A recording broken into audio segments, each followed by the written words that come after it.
সাইকেলটা একটু থামান, শুনছেন? আচ্ছা। সাইকেলটা একটু থামান, বুক ধরপড় করছে আমার। এই দেখেন।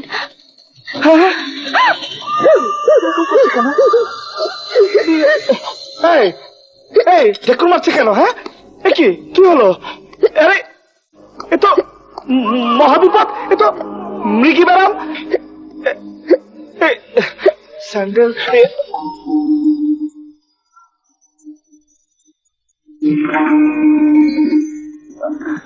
উঠো।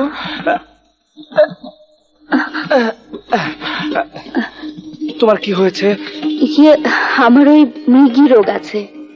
হ্যাঁ, আমি টের পেয়েছি। এই জন্য আমি তোমার নাকের কাছে স্যান্ডেল ধরেছিলাম। ওই নাকের কাছে স্যান্ডেল ধরলে ঠিক হয়ে যায়। এই রোগ যাদের আছে, আগুন আর পানি থেকে তাদের খুব সাবধানে থাকতে হয়। ইস,